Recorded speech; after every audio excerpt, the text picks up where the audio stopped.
नमस्कार दोस्तों, आज हम आपको बताएंगे कि भारत के सभी राज्यों के ड्राइवर किस लिए हड़ताल कर रहे हैं और इस हड़ताल को करने का कारण क्या है और यह हड़ताल कितने दिन तक चलेगा।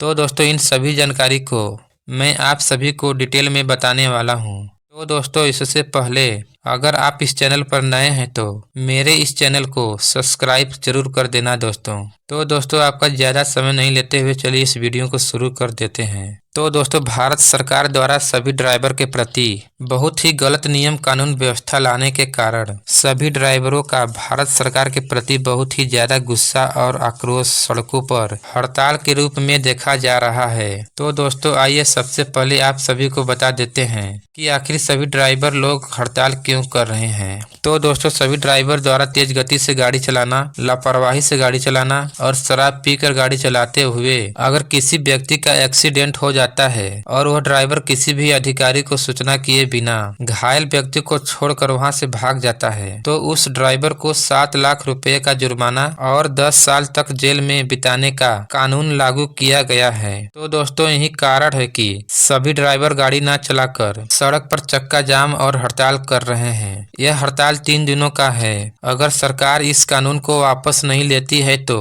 इस हड़ताल को आगे भी बढ़ाया जा सकता है। तो दोस्तों, जीप, मैजिक ट्रक और बस जैसी सभी गाड़ियों के ड्राइवरों के हड़ताल पर बैठ जाने से आम नागरिकों को काफी सारी दिक्कतों का सामना करना पड़ रहा है। तो दोस्तों, आज की यह जानकारी बस इतना ही। अगर यह जानकारी आपको अच्छी लगी है तो मेरे इस चैनल को लाइक और सब्सक्राइब करना बिल्कुल नहीं भूलिएगा दोस्तों। तो मिलते हैं फिर किसी एक नई वीडियो के साथ। तब तक के लिए जय हिंद, वंदे मातरम।